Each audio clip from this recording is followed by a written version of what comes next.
el título del taller se llama Conocimiento y amor en Ibn Arabi. En realidad me he extralimitado porque voy a hablar solo del conocimiento, porque conocimiento y amor serían 2 horas. Es demasiado ambicioso, me he equivocado. O sea, no, voy a llegar hasta el principio del amor, y el amor lo vamos a dejar para otra conferencia, porque no es demasiado denso y demasiada información. Con lo del conocimiento, porque están vinculados. Haré un vínculo al final, pero quería contaros esto que me he equivocado, ¿sabes? Que no puedo, que es imposible. Y una conferencia de 2 horas, pues no tiene significado, ¿sabes? Bien. Ibn Arabi. Un buen amigo mío me recomendó este libro de Fernando Mora, Ibn Arabi, Vida y enseñanzas del gran místico andalusí. Ibn Arabi nació el 28 de julio de 1165, en Murcia, y murió en Damasco en 1240. Vivió 75 años.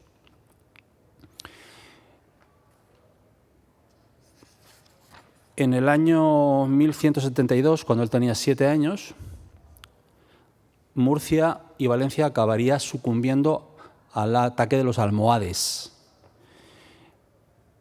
En el momento de su nacimiento reinaba en Murcia y Valencia Ibn Mardanís, quien cuando muere, fecha en que fallece en 1162, sus descendientes aprovechan para entregar la plaza y rendir vasallaje a los vencedores, a los almohades.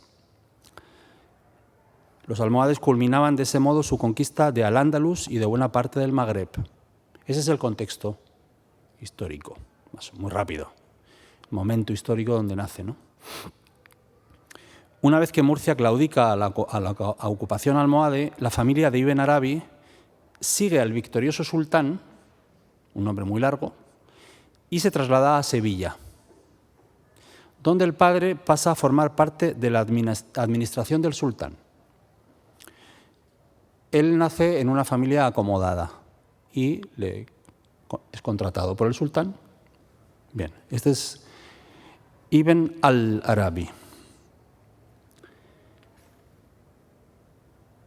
Llega un momento en que en Sevilla, dice, Sevilla era una urbe heterogénea y cosmopolita, habitada tanto por eruditos y ascetas como por juglares, rufianes y vividores de toda índole. Por eso, según se desprende de los detalles que él mismo, Ibn al-Arabi, brinda en varios pasajes de sus libros, parece que a pesar de sus dotes espirituales innatas y de los antecedentes familiares, el joven no sabe o no quiere sustraerse a la influencia del relajado ambiente sevillano y es bastante aficionado a fiestas nocturnas. Justas poéticas, se enfrentaban a ver quién recitaba mejor o se inventaba mejor poemas, y partidas de caza en la campiña de Carmona y Lora del Río. En sus escritos de madurez se lamenta del tiempo perdido durante esa temprana época, que él denomina periodo de ignorancia, yahiliya en árabe, en el que alterna la diversión con los estudios, hasta que escucha la irresistible llamada divina que le lleva a renunciar a sus intereses mundanos. Según menciona uno de sus biógrafos, hallándose en plena fiesta nocturna, en casa de un poderoso personaje de la sociedad sevillana, escucha una voz misteriosa que le espeta: «Oh Muhammad, no es para esto para lo que te he creado». Siempre según las mismas fuentes, abandona precipitadamente el lugar y tras intercambiar sus elegantes ropas con las de un criado, se encamina a las afueras de la ciudad hasta que encuentra un cementerio junto a un arroyo, donde se instala en una tumba abandonada. A Ibn al-Arabi le gustaban mucho las tumbas y los cementerios. Le encantaba estar en cementerios. Aquí emprende su primer retiro, lo que se llama en el Islam o en los sufís una jalwa, lejos del mundo, alcanzando de manera espontánea la iluminación y buena parte de la sabiduría de que haría gala en sus escritos posteriores. Debía tener 14 años aproximadamente. Claro, un chaval a los 14 años de antes no eran los de ahora, eran casi hombres. encuentro con el filósofo Averroes. Aquí dice, aquella decisiva experiencia sucedió como mucho a la edad de 14 o 15. De hecho, Averroes, que también era médico personal de los califas almohades, deseaba conocer a alguien que hubiese experimentado realmente la iluminación. Ibn Arabi refiere en los siguientes términos su encuentro con Averroes. Acaecido en la ciudad de Córdoba, con el principal comentarista medieval de Aristóteles. Dicha entrevista con el viejo filósofo pone de relieve que el árbol del pensamiento del joven Muhyiddin ya hundía raíces muy profundas. Y habla Ibn Arabi. Cierto día en Córdoba visité la casa de Averroes, Abu al-Walid ibn Rushd, ese es su nombre, quien había expresado el deseo de conocerme personalmente porque había oído hablar de ciertas revelaciones que yo había recibido, mientras me hallaba en retiro, que le habían asombrado. Por consiguiente, mi padre, que era uno de sus íntimos amigos, me envió a su casa con el pretexto de cierto encargo, solo para dar así ocasión a que Averroes pudiese ponerme a prueba. Era yo a la sazón un muchacho imberbe. Así que hube entrado, se levantó del lugar en que estaba y dirigiéndose hacia mí con grandes muestras de cariño y consideración, me abrazó y me dijo, sí, y se mostró muy complacido al ver que yo le había entendido. Yo, por otro lado, percatándome por el motivo de su alegría, le respondí, no. Entonces Averroes se apartó de mí, su color cambió y pareció dudar de la opinión que en principio se había forjado de mí. Entonces me formuló la siguiente pregunta. ¿Cuál es la solución, pues, que te ha aportado la iluminación mística y la inspiración divina? ¿Coincide con lo mismo que a nosotros nos enseña el razonamiento? La preguntita tiene... Esta es la clave de la conferencia. Le respondí, sí y no. Entre el sí y el no, los espíritus vuelan más allá de la materia y las cervices se separan de sus cuerpos. Palideció Averroes, sobrecogido del terror, y le vi temblar mientras recitaba, no hay poder salvo Dios, que es una frase del Corán, pareciendo entender el sentido de mi alusión.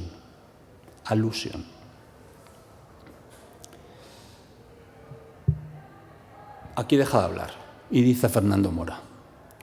Según cierta interpretación, la afirmación del anciano filósofo cordobés y la negación que Ibn Arabi le ofrece como réplica hacen referencia a la resurrección de los cuerpos, dado que la mencionada entrevista aparece en el capítulo 15, dedicado a este particular de las iluminaciones de la Meca, de un libro de Ibn Arabi. No obstante, si nos fijamos más detenidamente en el desarrollo del conciso diálogo, observamos que tras el intercambio inicial de un sí y un no, que por cierto no van precedidos por pregunta alguna, sino por una mera muestra de consideración y cariño por parte del viejo filósofo, este plantea explícitamente la antigua pero candente cuestión de si filosofía y religión arriban a las mismas consecuencias en sus pesquisas. Si filosofía y religión arriban a las mismas consecuencias en su búsqueda. Tras agotar todas las posibilidades lógicas, el joven concluye con lo que en terminología técnica sufí se denomina una alusión isara.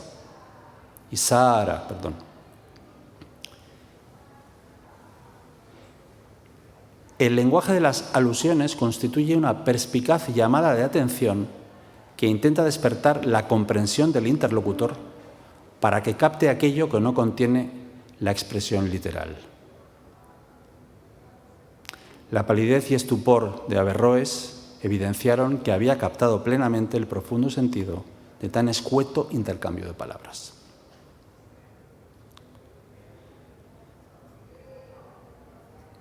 Todo esto es introducción para lo que vamos a llegar, ¿eh? Más tarde, Ibn Arabi dice, más tarde, después de esta entrevista que tuvo conmigo Averroes, solicitó de mi padre que le expusiera si la opinión que se había formado de mí coincidía con la de mi padre o era diferente. Porque como Averroes era un gran pensador y un especulador racional, no podía menos de dar gracias a Dios que le permitía vivir en un tiempo en el cual podía ver con sus propios ojos a un hombre que había entrado ignorante en el retiro espiritual para salir de él como había salido, sin el auxilio de enseñanza alguna, sin estudio, sin lectura, sin aprendizaje de ninguna especie. Por eso exclamó, fíjate qué terminología, es un estado psicológico. Habla de psicología, cuya realidad nosotros hemos sostenido con pruebas racionales, pero sin que jamás hubiésemos conocido a persona alguna que lo experimentase. Loado sea Dios que nos hizo vivir en un tiempo en el cual existe una de esas personas dotadas de tal estado místico, capaces de abrir las cerraduras de sus puertas, y que además me otorgó la gracia especial de verla con mis propios ojos. Dice Fernando Moroa, llama la atención la descripción que ofrece Averroes sobre la singular personalidad de Ibn Arabi, esto es, una persona capaz de abrir las cerraduras de sus puertas. Aquí empezamos a entrar en materia, ¿vale? ¿De qué está hablando? Ahora lo vamos a ver. Cabe advertir que ese tipo de apertura espiritual impremeditada no resulta en absoluto ajeno a la historia del sufismo, añado yo, ni al de muchas otras religiones o situaciones. De hecho, el siglo XII es un siglo muy significativo, siglo XII-XIII, sobre todo. Aparece San Francisco, aparecen los cátaros. Es un siglo de revolución espiritual total.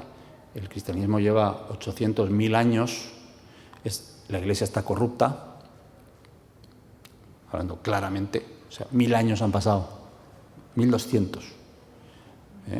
Cuando se instala el cristianismo es el año 400, ponle 800 años y ya han pasado muchas cosas. Y hay una necesidad de ascetismo, de misticismo, y más tarde aparecen cercanos Santa Teresa, San Juan de la Cruz, final de la Edad Media. Siempre han existido individuos que a cualquier edad y sin pasar por disciplina ascética alguna han sido arrebatados por Dios desde su estado de conciencia ordinario. Y dice Ibn Arabi, sabe que anteriormente a su misión profética ningún profeta conoció jamás a Dios mediante la reflexión racional. Conoció, el título se llama conocimiento.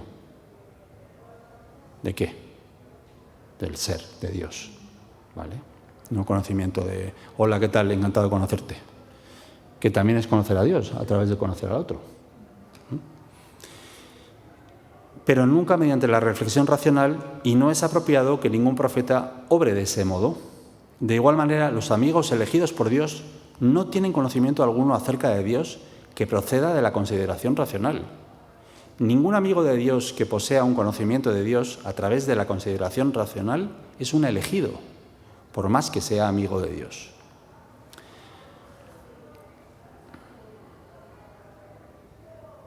Bien, se sigue explayando con el tema. Bien, pasamos a otro tema. Aquí llegamos al tema fundamental, que es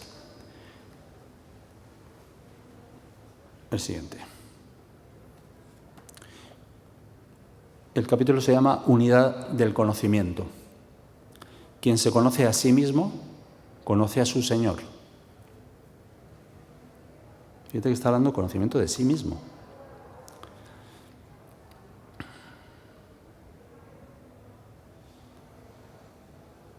El Corán dice: tú abrazas todas las cosas con tu misericordia y tu conocimiento. No cae ni una hoja sin que Él lo conozca. El anhelo que alberga Dios por ser conocido es el motor que impulsa la creación. Y también preexiste al despliegue del cosmos, pues las cosas no son creadas a partir de la nada absoluta, sino que advienen a la existencia según el conocimiento eterno que Dios posee de ellas. El conocimiento, en lo que atañe al ser humano, el conocimiento no solo es capaz de transmutar el deseo en amor, sino que permite constatar la unidad del ser bajo la aparente multiplicidad de los existentes, llevándonos a percibir a un único Dios bajo el disfraz de los distintos adorados y a un solo amado detrás de todos los amados. Entonces hay dos conocimientos.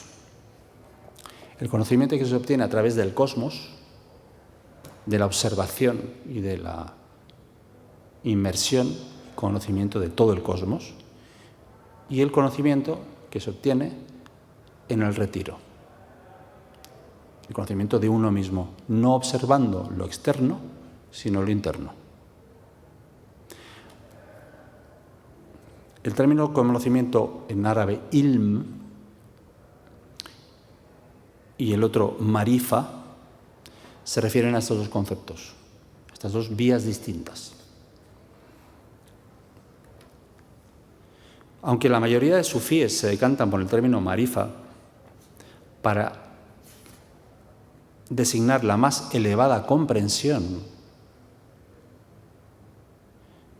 o sea, ilm, que es el conocimiento del ser interno, se ubica por encima de marifa.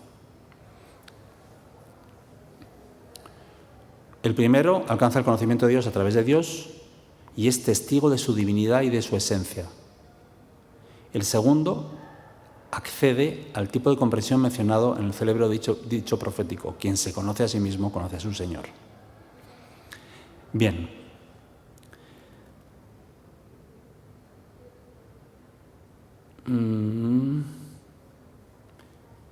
El saber intuitivo es innato. No procede del exterior, sino que mora en lo más hondo del corazón. Y de esto hablan muchas tradiciones. Todas las tradiciones, todos los maestros, toda la gente, las personas que se han iluminado, hablan de eso. Mora en el corazón. En la Vedanta se habla del Susumna, que es un canal donde hay una luz y dentro de esa luz hay otra luz que está aquí. El alma. Mora en lo más hondo del corazón, emergiendo de manera natural cuando el ser humano sitúa su conciencia en condiciones de perfecta receptividad y elimina las impurezas accidentales que empañan el espejo del corazón. Amén.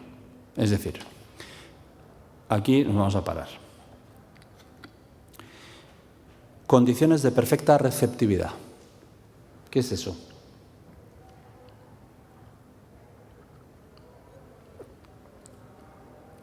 Apertura total. ¿Cuándo te abres realmente? Cuando estás en meditación interna. Cuando estás en retiro. Cuando estás contigo. Ahí puedes abrirte del todo. En condiciones especialísimas te puedes abrir ante un sonido de la naturaleza que te induce a ese estado interior. Un estado con pájaros, con árboles, un arroyo, un sonido de instrumento musical. Pero es muy difícil que tú, por ejemplo, en una exposición, en la inauguración de una exposición de pintura, tú, que no has encontrado al ser, o yo, encuentres esa perfecta receptividad.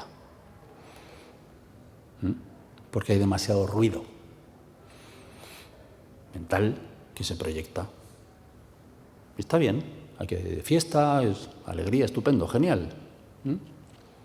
Pero esa perfecta receptividad se necesitan unas condiciones determinadas, ¿vale?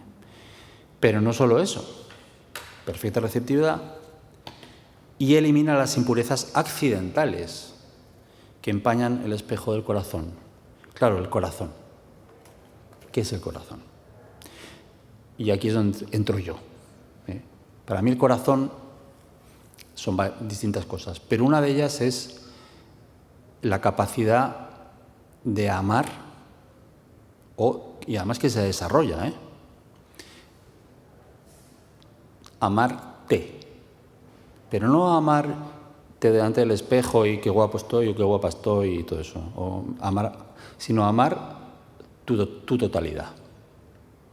Amar sobre todo lo más oscuro de ti y lo más luminoso de ti. Porque no es tan fácil amar lo más luminoso de ti mismo. De hecho, mucha gente, en las cuales me incluyo, creo que todos, en mayor o menor medida, tendemos a autodestruirnos. Unos mucho más, otros menos, depende de la etapa. Es decir, que no reconocemos nuestra luz, nuestra divinidad, ¿no? Eso pasa. Bien. También pasa que no reconocemos nuestra sombra. No es tan fácil decir, yo puedo tener un aspecto mío vengativo en mi psique, o mezquino, por ejemplo, o asesino, o tener lo peor de lo peor, o, yo qué sé, cualquier cosa que yo vea en otro,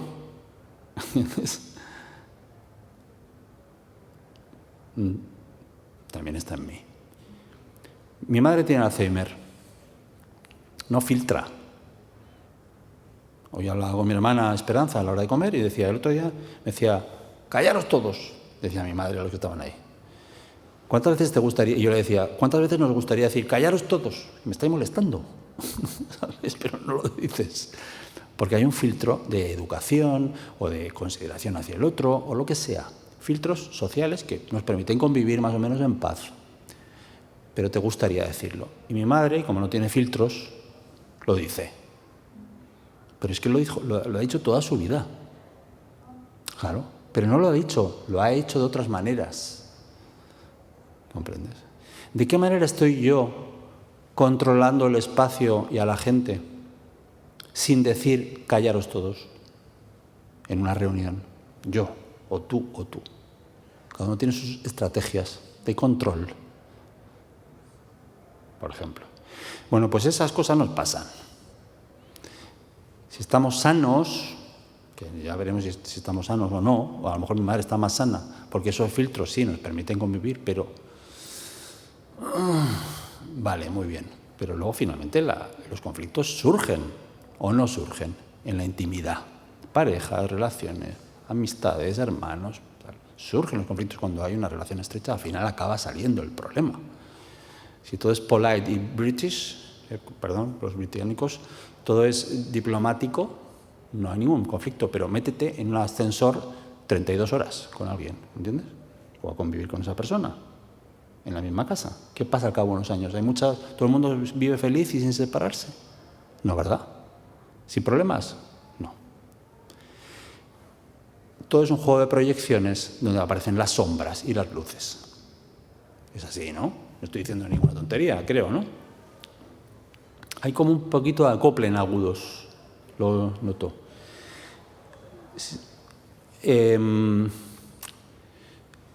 Entonces, si yo detecto, conozco mi psique, mis pensamientos, mis patrones, mis tendencias, cosas oscuras que hay en mí que no quiero admitir y que las veo fuera, y digo, este es muy malo, este es muy bueno.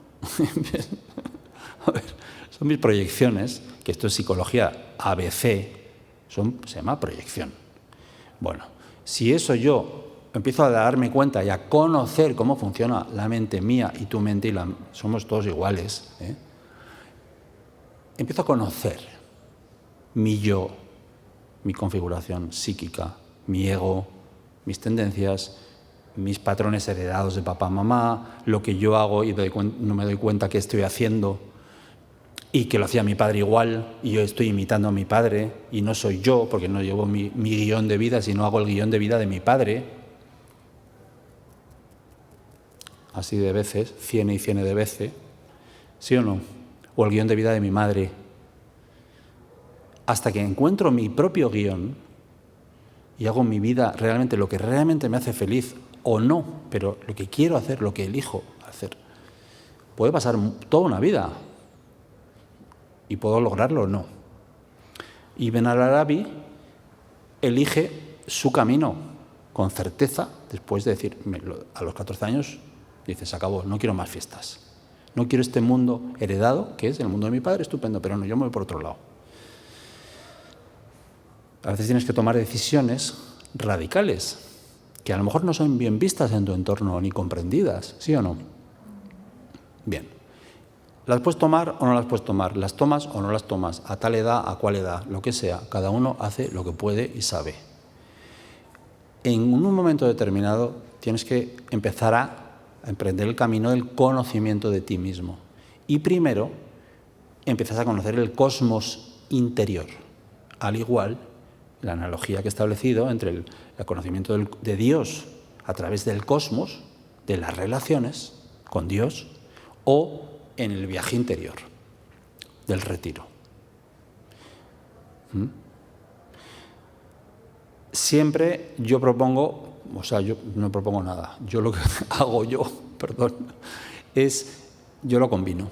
Yo hago mi vida y me relaciono con quien quiero relacionarme y siento que puede haber una relación real, fácil o no, puede ser difícil, pero es real, y lo combino con la búsqueda y el conocimiento de mi interior. Así, los móviles es bueno apagarlos. Yo recomiendo, sobre todo en esta época en la que vivimos, irse para adentro. ¿Sabes? Y sobre todo a partir de una determinada edad.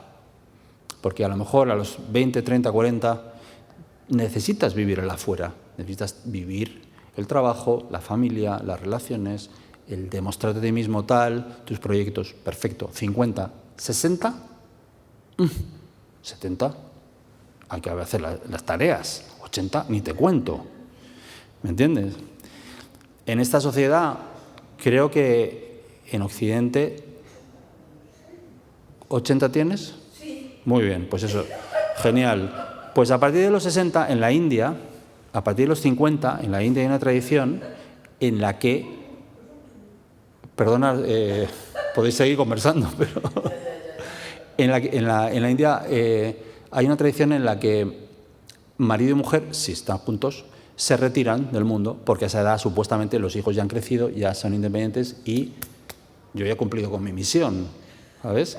Y se retiran a un ashram o un monasterio para hacer su preparación para la muerte, para el camino interior.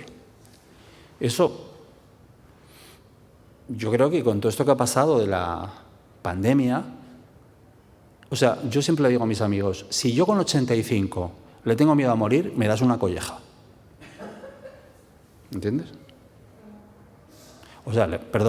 Le tengo mucho miedo, puedo tenerle miedo, ¿vale? Mucho miedo a morir. Es que hay algo en mí que no he trabajado. ¿Entiendes? Después de vivir 85 años, ¿quiero seguir viviendo? Sí. Hasta los 90, 95, 100, 120, ¿cuánto? ¿Cuánto más? ¿Cuánto más? ¿No he vivido bastante 85 años? ¿No he tenido tiempo de hacer cosas?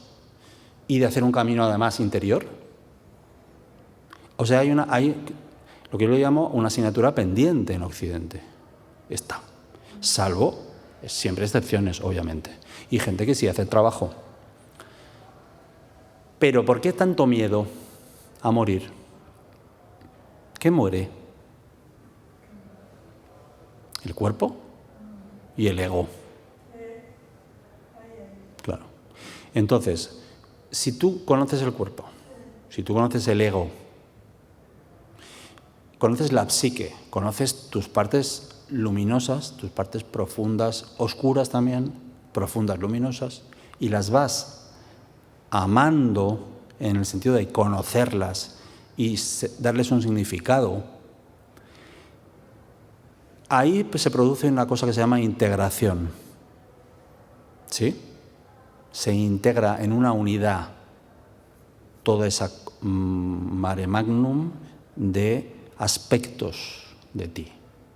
Y se van integrando. Y es, según mi experiencia personal, cuando yo logro integrar un aspecto negativo, primero viéndolo, sintiéndolo, amándolo, como sea, aceptándolo, escuchándolo, eso desaparece en nada, se transforma en luz.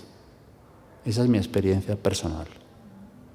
Se transforma en luz, en sabiduría, en conocimiento. Se transforma en conocimiento lumínico, altísimo, y parecía una sombra oscura, porque no había sido atendida y escuchada. Por lo tanto, toda aquella filosofía que sea dual, en la que haya bien y mal, en la que lo oscuro, el mal, no se quiera ni ver, tiene que ser, desde mi punto de vista, revisada. ¿Por qué? Porque es energía también, es un 50% de la energía que tiene que ser vista, por lo menos, vista y vista. ¿Qué pasa aquí? Y la psicología, por ejemplo, habla de lo que se llaman los emergentes. Se sabe perfectamente que cuando hay una persona que se pincha heroína en una familia, es el emergente de esa familia. Y es la oveja negra. Es el que roba, el que hace y se pincha porque necesita pincharse heroína, y resulta que está siendo el emergente de un problema subconsciente de esa constelación, de esa familia, que nadie quiere ver, todos son perfectitos, menos la oveja negra, que es el que está, es el grano de pus, está indicando que hay una infección por abajo. Y eso se habla en psicología y se habla en tratamiento de droga dura. O sea, vamos, ¿entiendes? Alcohólicos, lo mismo. Cualquier adicción de estas serias son emergentes, personas que se sacrifican y absorben el subconsciente del grupo. Los delincuentes, idem. ¿Entienden? En esa medida hay una hipocresía increíble en la sociedad. Y me meto directamente a acusar a nuestra sociedad. Somos unos hipócritas. ¿Por qué? Volcamos fuera nuestra mierda, nuestra sombra, se la endosamos a los outsiders, a los delincuentes, a los heroinómanos, a los gays, a los no sé qué, a los no sé cuántos, y no quiero ver mi mierda, mi sombra. Y la aplico fuera. Y entonces separo el mundo entre buenos y malos, yo soy el bueno y los demás son los malos. Y que tire la piedra primero y que esté libre de pecado, de alguna manera todos, en un momento dado, llegamos a hacer eso. Cuando no soportamos la tensión interna de ver nuestra sombra y no quiero ver mi sombra más, te acuso. Es un límite mío. ¿Sabes? Pero a nivel de colectivo está consensuado. Por eso hay cárceles, etc. Y hay ese debate. ¿Qué pasa con todo eso? ¿Transmutaremos? ¿No transmutaremos? En la medida en que no se contemple la transmutación, el conocimiento de que eso está indicando que hay otra cosa, es una alusión, ¿entiendes? No podremos hacer un camino espiritual serio. No podremos encontrar a Dios, la unidad de todo, la luz, la iluminación, porque la iluminación finalmente es un proceso de unidad, donde no existe la división, la multiplicidad, con toda la gama de grises, que puede ser muy atractiva y muy interesante y también muy terrorífica. Depende de la realidad que vivas. Y si no, pregúntaselo a los niños soldados de Uganda. ¿Me entiendes? Por ejemplo, ¿vale? Realidades durísimas que forman parte de la realidad de este planeta, de este sitio. Entonces, esas realidades existen y están dentro de nosotros. Esas posibilidades. Otra cosa es que tú lo realices o no, que lo controles o no, que lo veas o no, pero hay una corresponsabilidad. Por eso, curiosamente, el Ho'oponopono hawaiano está hablando de eso, de una responsabilidad última, compartida, totalmente individual, que en realidad es individual en todos los casos, y que alude claramente a que es mi visión lo que construye el mundo. Previa, que va construyendo. Y yo puedo deconstruir o construir otra cosa, con mi visión y con mi responsabilidad en relación al todo.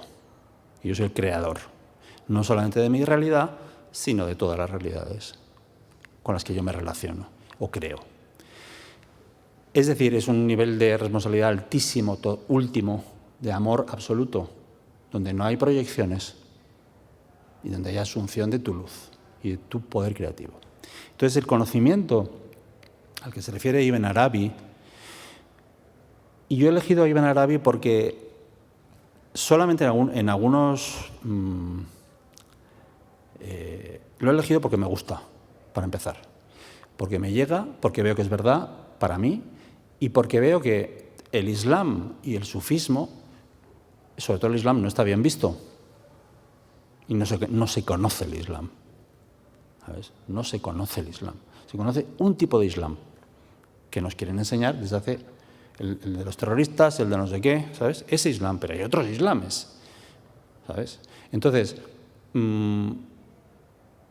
romper una lanza a favor de la sabiduría que hay ahí dentro. Que muchas veces la gente, hay un colectivo, una minoría, que se introduce a través del sufismo o de algunas órdenes o hermandades sufís que le introducen en un Islam más místico y profundo, ¿no? Y esto no es una campaña política a favor del Islam, esta conferencia.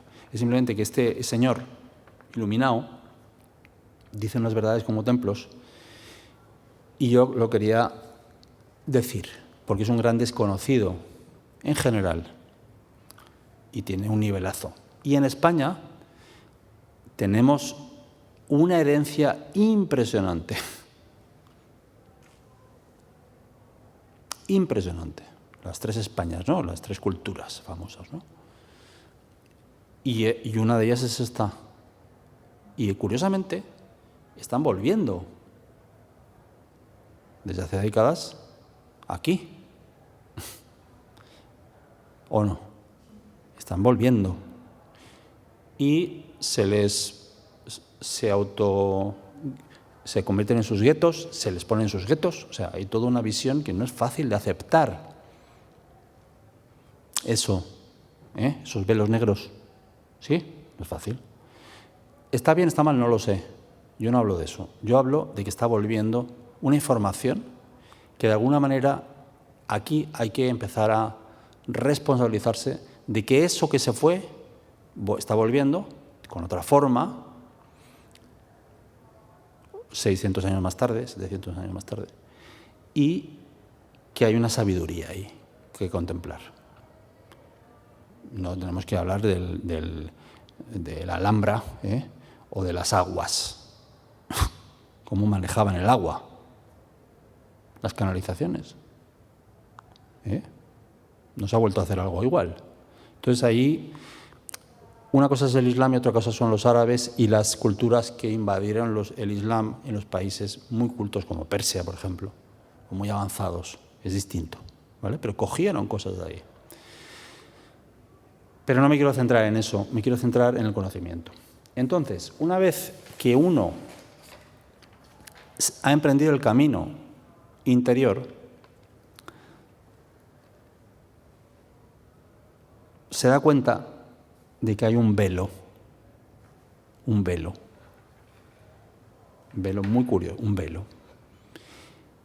Y entonces lo que propone Ibn Arabi es lo siguiente. Es algo muy interesante.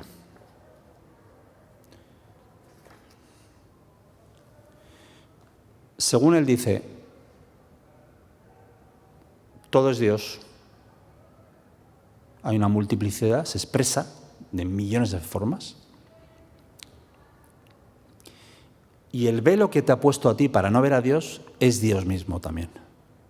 Y la prueba de que Dios existe es que hay un velo que lo tapa. ¿Me entiendes? Tú no estás conectado al ser ni a Dios, no estamos en general ahí todos iluminados. Vamos, yo no veo en general. Si Averroes, ¿entiendes? Dice, he visto a uno, ¿vale? Y reconoce que no hay tantos. Quien dice, no, yo he visto a muchos iluminados. Bueno, pues qué suerte, porque Averroes vio a uno. Yo he visto a un par de ellos. O sea, tengo una suerte del copón.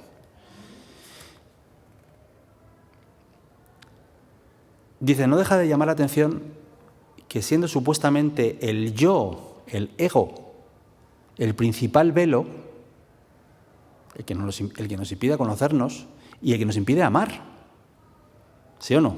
Yo. Es que tú, yo. Es que yo tengo razón. Es que tú me has hecho esto. Es que es el yo, ¿no? Es el ego, ¿no? Es el velo que, siendo supuestamente el yo el principal velo que impide constatar la presencia divina, contenga también el indicio más importante que permite derivar su reconocimiento, ya que Dios no ha puesto ningún velo sobre ti salvo tú mismo. La constatación de la presencia del velo también aporta de algún modo el vislumbre de lo que se esconde tras él. Una vez se alza, se constata que ocultamiento y revelación constituyen movimientos de una misma danza. Ocultamiento y revelación constituyen movimientos de una misma danza. Es un lugar común en el sufismo, que si solo Dios conoce a Dios, Él es el único capaz de esconderse de sí mismo y que Él es ta. Eso es muy importante. Si tú conoces al ego, que es lo que yo estaba hablando un buen rato, de la sombra y de la luz, tu yo, tu psique profunda, todas tus tendencias, si tú conoces eso, sabes que eso, al verlo bien, atraviesas el velo y hay luz. Mis palabras son, eso es luz en sí mismo, porque el velo es el propio Dios, en forma de velo, en forma de sombra, en forma de ego, en forma de arrogancia, en forma de soberbia, en forma de envidia, en forma de todas las cosas del ego, incluso el ego espiritual. Yo soy o yo soy muy bueno, también es ego, porque eres muy bueno y eres muy malo, ¿sabes? Yo soy muy bueno, también es ego. Entonces, todas esas características del ego es Dios mismo expresándose así, tapándose a sí mismo para que tú hagas el esfuerzo de mirarlo, verlo, reconocer que eso es Dios, amarlo y entonces se desvela. Por eso el trabajo psicológico es muy importante. Y depende de la persona, tiene que acceder a él en función de su nivel y de su capacidad de verse a sí mismo y ser capaz de integrar sus sombras. ¿Por qué una persona de 20 años, desde mi punto de vista, no debe ir al psicólogo? Porque todavía no está capacitada para ver sus sombras. ¿Entiendes? Un trabajo psicológico profundo. O verá las que verá, las que pueda ver. Pero a lo mejor no se encuentra con cosas, con sitios que no puede acceder a ello. Entonces el psicólogo debería decir, no, ahí no vamos a entrar. Y si es un buen psicólogo, puede ir al psicólogo, pero dirá, ahí no vamos a entrar. Eso cuando dentro de 20 años, ¿entiendes? O dentro de 40, tendrás estructura y energía para sostener el embate de ver esa cosa oscura de ti. ¿Me explico? Igual no tienes estructura emocional. Igual no te has demostrado a ti mismo con 20 años o con 25 que puedes ganarte la vida por ti mismo o por ti misma y no tienes autoestima. Necesitas ganarte la vida, reconocer que tienes un sueldito, qué bien lo he hecho, tener tu ego, claro. ¿Entiendes? Tener tus logros egocéntricos, claro. Estructurarte egóticamente y después desmontas el chiringuito, desestructuras. Pero yo no, ¿qué voy a desestructurar? Solo Ibn Arabi, que tiene con 14 años, es capaz de desestructurarse. ¿Entiendes? Pero la mayoría de chavales de 14, de 18, de 22, de 30, no tienen por qué desestructurarse. ¿Entiendes? No tienen por qué. ¿Por qué? Pues que vivan su vida y cometan sus errores y sus aciertos, se demuestren a sí mismos lo que tengan que hacer y luego ya me estudiaré a mí mismo. A partir de los 30, bueno, a partir de los 28, a los 28 la neurosis emerge en su primavera. A los 28, 29, 30, la neurosis empieza a salir al fondo de la caja de Pandora, empieza a salir en su esplendor. Encontrarás pocos matrimonios que se separan a los 25. Gente que se casa joven. A los 28 se empiezan a separar, a los 30. Porque la mierda empieza a salir. ¿Vale? Ya has tenido 4 septenios, 28 años de ver cosas, de vivir cosas. Y ya toda la información familiar y toda la constelación, todos los programas empiezan a instalarse. Ya puedes haber tenido varios fracasos amorosos, varios fracasos laborales. Darte cuenta que fracasas porque te auto-boicoteas o por lo que sea. Y que estás repitiendo. A los 28 ya estás repitiendo. A los 20 no. ¿Me explico? Todavía no has repetido un suficiente número de veces como para darte cuenta que estás repitiendo. Si te das cuenta. ¿Me explico? Es decir, necesitas un tiempo en el que te das cuenta que estás repitiendo patrones que no te hacen bien, que una y otra vez. Es que siempre me echan del trabajo, es que siempre llegas tarde, macho. ¿Entiendes? O es que eres conflictivo. Eso a los 20 no lo ves, a los 28 empiezas a verlo. A los 35, por supuesto. A los 40 ya lo has visto. Y si no te emprendes un camino de decir, ¿qué hago con esto? ¿Qué hago conmigo mismo? No, malo. ¿Que puedes emprenderlo más tarde? Sí. Cuanto más tarde, más difícil. Por eso, el trabajo psicológico es fundamental, que es un trabajo de observación de tu herencia emocional y psicológica, de tus patrones, de tus climas emocionales vividos en la infancia y en la adolescencia, en tu familia.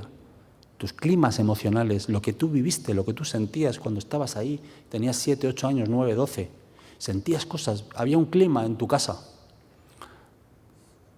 A veces había mal rollo, a veces había buen rollo, sí. Había climas emocionales. Y eso tienes que ser consciente de ellos. Tienes que conocer eso. Por lo tanto, el conocimiento de Dios último, esa iluminación, yo no veo ningún chaval de 15 afortunadamente aquí. ¿Me entiendes? Claro. Ni de 20, gracias. Ni de 30, no. De 30 para adelante podría haber alguien. ¿Comprendes? Es decir, todo tiene su momento. Tienes que vivir una serie de cosas y luego empezar a transmutar y a conocer, en primer término, quién eres, de dónde vienes, tu herencia y todo el compendio de tu psique. Y luego ya demostrarte que puedes vivir, que te puedes dar ganar tu sueldo, que te puedes no sé qué, tu familia, tus experiencias, tus hijos, no sé qué, tus relaciones. Y luego ya empiezo a buscar dentro. Ese es el camino. Por eso en la India a los 50 ya he cumplido con el mundo y ahora me dedico a mí. Y me dedico 10, 20, 30, 40 años a prepararme, a encontrarme a mí mismo. Y entonces al encontrarme a mí mismo ya no tengo miedo a la muerte. ¿Comprendes? Ese es el proceso. Que no me lo he inventado yo. Yo simplemente estoy contando lo que mucha gente cuenta y describe y cuáles son los pasos a seguir. Por lo tanto, si alguien necesita hacer algún trabajo psicológico, aunque tenga 60, 70, 80, lo tiene que hacer. Paralelo al trabajo espiritual de interiorización, también se puede, claro. Pero hay que hacerlo. Por eso esta sociedad esta información no la quiere ni oír. Esto no está lleno de... No hay 200 personas aquí. Esto no lo quiere ni oír. Esto que digo yo. Porque si asumes que no estás haciendo el trabajo, es que te coge una depresión de 1000 pares de narices. Porque dices, pero soy idiota perdido. Le tengo miedo a morir. ¿Cómo he vivido? Mejor o peor, ¿vale? No tienes por qué ser hiper feliz. Pero ¿cómo he vivido? ¿Me podría morir ahora con un 7? ¿Entiendes? 7,5, 6,8. Oye, no está mal. ¿Me explico? ¿Sí o no? ¿Qué he hecho hasta ahora? Con un 8, con un 7, tal. Muy bien, un 8. El tema es cómo yo considero, cómo yo evalúo. ¿Me puedo morir? Pues vale, pues ya me muero. Sí, con el momento de morirme tengo miedo. Pero ya. En el libro lo dije en la otra conferencia, en la autobiografía de un yogi, de Yogananda, no sé si conocéis ese libro. Yogananda, el famoso yogi, tiene un libro que se llama Autobiografía de un yogi, que es de él mismo. En un momento avanzado del libro, Yogananda cuenta que los grandes yogis que se sientan en meditación y dicen dentro de 3 semanas me voy a morir, y en meditación, ¡pum!, las constantes vitales acabaron y se mueren sentaditos así, ¡pum!, se mueren. En el momento de morir, sabiendo que se van a morir, el día, el segundo en que se van a morir, en el momento de desprenderse del cuerpo, sienten apego y miedo. Hasta esa persona tan desapegada, tan trabajada, nota, es que este es mi cuerpo. Mi cuerpo serrano, ¿entiendes? Este soy yo, esta es mi identidad. Esto es lo que yo he alojado durante toda una vida. Es mi coche, que me ha llevado a todas partes. Entonces, hasta estos seres tan desapegados sienten apego. Pues ni te cuento nosotros. ¿Sabes? Yo conozco gente que ha muerto sin apego, y no eran iluminados. Mujeres, madres de amigos míos, gente que se ha muerto sin problemas, Pocos, pero hay. Por eso en el budismo, por ejemplo, en el libro tibetano de los muertos, que es el libro que ayuda a morir, a hacer el tránsito de la muerte, cuando alguien muere, se le lee al muerto, incluso estando moribundo y después de muerto durante muchos días, una serie de cosas se le leen para que su alma pueda escucharlas. Se dice en el libro tibetano, que os recomiendo leerlo, hay varias versiones, en el libro tibetano dice, hay excepciones a eso, hay personas que ven la luz hacia la que van antes de morir. Y entonces no hay ningún problema, a eso no hay que leerles el libro tibetano de los muertos, porque ya están, enchufados para allá. Ese sería el ideal, hacer el trabajo previo en vida, que para eso estamos aquí. Tenemos esto para eso. En vida haces el trabajo y no, ¡ay, que me arrepiento! En el último minuto, ¡y es que fui un no sé qué! Tener tiempo. ¿Y cuándo empieza eso? A los 50. 50, venga, vamos a currar, chavales. Vamos a conocernos. Para que esto sea real, esta conferencia, la única manera que puede ser real es si yo hablo de mí. Yo no he cumplido todas las tareas todavía. Tengo tarea por hacer. Bastante. Aprender a amar, aprender a perdonar.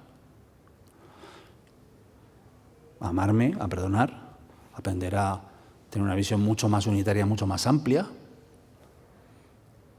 En el corazón hay todavía cosas que en mi corazón hay impurezas que limpiar. Quizá por eso estoy aquí en una conferencia dando esto, porque si estuviera purificado, pues a lo mejor estaría desaparecido, ¿entiendes? ¿Vale? Puede ser que esta sea mi manera, una de mis maneras de purificarme, compartir mi anhelo. ¿Entiendes? Mi anhelo. Y mi anhelo hay una parte de mí que es un anhelo para mí y un anhelo para todos mis compañeros. El escondite inglés, por mí y por todos mis compañeros. ¿Os acordáis del escondite inglés? Por mí y por todos mis compañeros. ¡Pum! Es decir, hay una parte que yo soy así, que me gusta trabajarme y compartir lo que yo hago. Oye, yo hago esto. Cuando yo hablo de la sombra y hablo de eso, yo lo hago. No es algo que yo haya leído en ningún sitio, lo de la sombra. ¿Verdad, Elisa? Y ayudo a algunas personas, muy poquitos, a hacer ese viaje. Morir habemos, ya lo sabemos. Morir habemos. Pero es amar tu sombra. Y yo hago ese trabajo de amar mi sombra, que no es fácil, la verdad, Hay momentos que dices, ya te vale, Eduardo, tienes una sombra del copón y no quieres ni verla. Pero bueno, me meto ahí y una de las cosas que he aprendido y quería compartir con vosotros, que es una cosa que hay libros, por ejemplo, La enfermedad como camino habla de eso. Cada vez que yo tengo una gripe, el COVID no lo he tenido, pero cada vez que tengo una gripe o catarro, o una vez que tuve una ciática, un mal, una pequeña enfermedad, yo me quedo en mi casa desde siempre. Y digo, ¿qué me está pasando? ¿Entiendes? Y hasta que no descubro qué tengo que aprender en ese momento, yo tengo algo que ver en ese momento. Y el cuerpo me dice, stop. ¿Entiendes? Y no me tomo un frenador y no me para. Como no, que no te pare nada. Te tomas el frenador y sigues contigo. No, yo me paro, me quedo en mi cama una semana, 4 días, 2 semanas, las que haga falta. Desde hace muchos años. Y indago y veo qué me está queriendo decir mi cuerpo. Me ha dicho stop. Y como soy músico, yo pierdo conciertos, pierdo clases, pierdo todo. Económicamente no me viene bien, pero yo prefiero pararme. Y entonces lo acabo viendo. Y cuando lo veo, la recuperación es mucho mayor, más rápida. Lógico, ¿no? Porque el origen de aquello es una llamada de atención, la enfermedad. Te está diciendo algo. Pues párate. Si no puedes parar, haz lo que sea, porque a veces no se puede parar. Pero haz un esfuerzo por parar, ¿no? Yo lo recomiendo. Y entonces el proceso se acelera por un lado y te das cuenta. Bueno, ya está, 1 hora. ¿Alguna pregunta facilita? Porque yo no sé muchas cosas, Y algo que yo pueda contestar, fácil. Ríos de Rusia, no. En relación a lo que hemos hablado. Y si hay un micro para que se escuche genial. Y si no hay preguntas, pues nada, nos vamos. Ya está. ¿Pero no vas a tocar? Ah, sí, iba a tocar, de verdad. Gracias. Primero toco, sí. Sí, iba a tocar para lo siguiente. Voy a tocar muy poquito y lo voy a hacer de una manera meditativa. Porque la música, trabajada así, es un canal muy importante, ¿vale? A ver si sirve de algo.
Muchas gracias. ¿Alguna pregunta, alguna cosa? No, yo iba a comentar que, hablando de las enfermedades, yo estoy ahora mismo con un problema de corazón. Una arritmia, estuve ingresada, un cansancio, que ando 3 pasos, tengo que parar. ¿Qué debería de hacer? Doctor, pues No lo de observar la enfermedad, lo de ver... toca el piano. ¿Eh? Cómprate un piano y aprende a tocar el piano. No sé, yo qué sé, me pregunta qué debe hacer, pues... O sea, que no, me refiero a lo de observar la enfermedad, ver por qué te ha venido, no sé. No es tanto por qué como Sí. que debo aprender, no tanto no es directa la enfermedad. Tengo corazón, me pasa tal. Me duele el riñón, es que no sé qué. Es este parón, esto tiene un significado a otro nivel.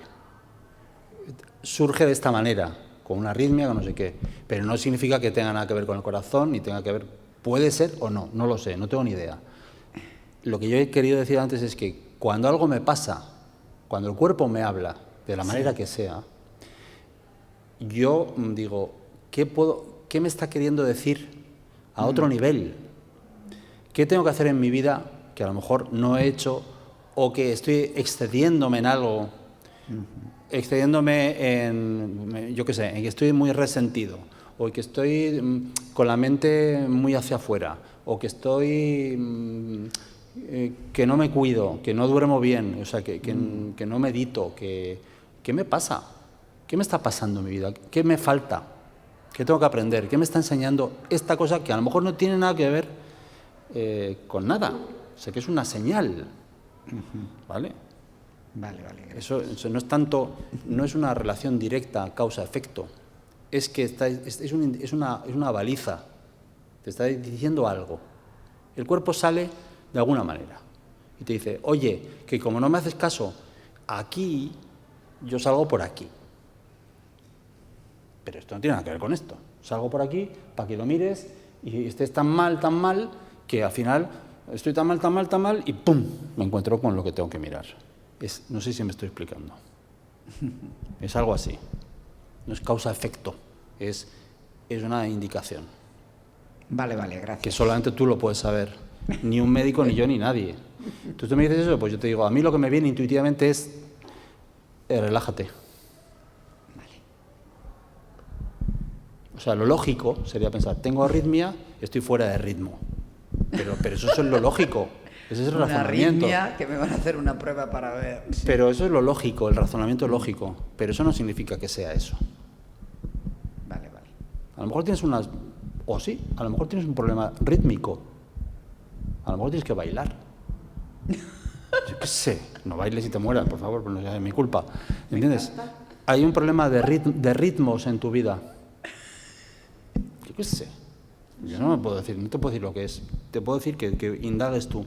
Con mis 3 hijos y mis 7 nietos estoy bien. Bueno, yo qué sé, pero eso ya es un asunto tuyo. O sea, que a lo mejor es que mucho... Bueno. Vale, nada. ¿Alguna pregunta más? ¿Que no sea de enfermedades? ¿Se os ocurre algo? ¿Queréis saber algo? Y si no, pues lo damos por terminado. Muchas gracias por venir. Y seguiremos más en el futuro. Gracias.